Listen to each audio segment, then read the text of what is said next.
श्रद्धा भक्ति स्तुति प्राप्ति पुण्य की। धर्मपरायण और सत्यवादी राजा हरिश्चंद्र। अयोध्या नगर के राजा हरिश्चंद्र एक सूर्यवंशी राजा थे। उनकी सत्यनिष्ठा और धर्मपरायणता आज भी जग विख्यात है, क्योंकि उन्होंने जीवन की विषमतम परिस्थितियों में भी कभी धर्म का मार्ग नहीं छोड़ा। आज हम उनकी इसी मार्मिक कहानी को आपके लिए लेकर आए हैं। महाराज हरिश्चंद्र बड़े धर्मात्मा थे। उनके राज्यकाल में कभी अकाल नहीं पड़ा, किसी को रोग नहीं हुआ, कोई भी अकाल मृत्यु से नहीं मरा और नगरवासियों की कभी अधर्म में रुचि नहीं हुई। लोकोक्ति प्रसिद्ध है, यथा राजा तथा प्रजा। बातों ही बातों में राजा ने महर्षि विश्वामित्र को अपनी स्त्री, पुत्र, धर्म और शरीर को छोड़कर बाकी सब कुछ दे दिया। और जिस समय उन्होंने ये महान दान दिया, उस समय उनके मुख पर विषाद अथवा चिंता का कोई चिन्ह ना था। धन्य उदारता! यही नहीं, ऋषि की आज्ञा से उन्होंने राजोचित वेश का भी परित्याग कर दिया और वे सामान्य वस्त्र धारण कर अपनी पत्नी और कुमार के साथ राजधानी से चल दिए। ऋषि ने इस पर भी उनका पिंड नहीं छोड़ा। उन्होंने राजा से राजसूय यज्ञ की दक्षिणा मांगी और राजा ने 1 महीने बाद उसे देने का वचन दिया। राजा को इस प्रकार अपनी रानी और सुकुमार बच्चे के साथ पैदल जाते देख उनकी प्रजा व्याकुल हो उठी। उनके आश्वासन के लिए राजा थोड़ी देर रुक गए। इस पर विश्वामित्र को बड़ा क्रोध आया और उन्होंने राजा को बहुत कुछ बुरा भला कहा, परंतु धर्म भीरू राजा धैर्यपूर्वक सब कुछ सहते रहे। उन्होंने चूं तक नहीं की। राजा घूमते घूमते काशी पहुंचे।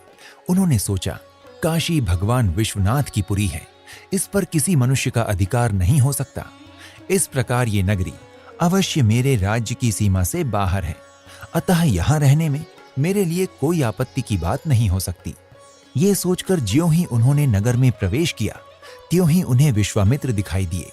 दक्षिणा के लिए उनकी हठ को देखकर राजा ने निरुपाय हो अपने आप को बेचने का निश्चय किया, किंतु रानी का बहुत अधिक आग्रह देख पहले उन्होंने रानी को ही एक ब्राह्मण के हाथों बेच दिया। परंतु बालक रोहिताश्व किसी प्रकार भी अपनी माता को छोड़ नहीं रहा था। इस पर रानी ने बिलख कर ब्राह्मण से उस बालक को भी खरीद लेने के लिए प्रार्थना की और वे दोनों उसके साथ हो लिए।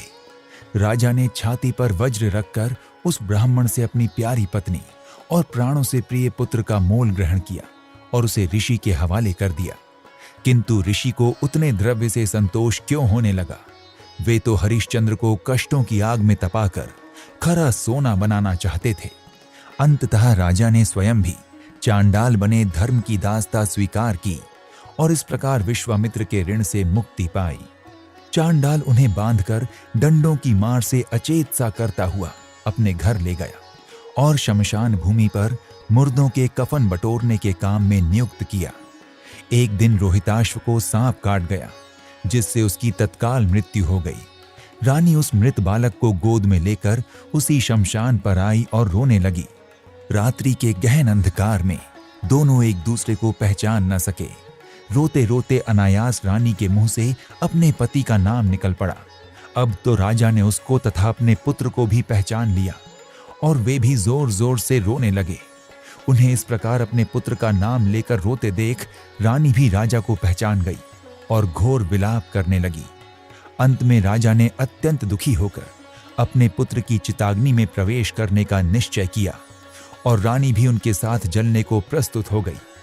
इतने में ही इंद्र आदि संपूर्ण देवता धर्म को अगुआ बनाकर वहां उपस्थित हुए और राजा को अग्नि में प्रवेश करने से रोक दिया। इसके बाद देवराज इंद्र ने चिता के ऊपर आकाश से अमृत की वर्षा की, जिससे रोहित तुरंत जी उठा और राजा ने उसे अपनी छाती से लगा लिया।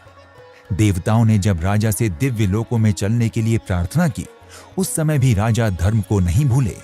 उन्होंने विनय पूर्वक कहा, देवराज, मैं तो चांडाल का कृत दास हूं, स्वतंत्र तो हूं नहीं।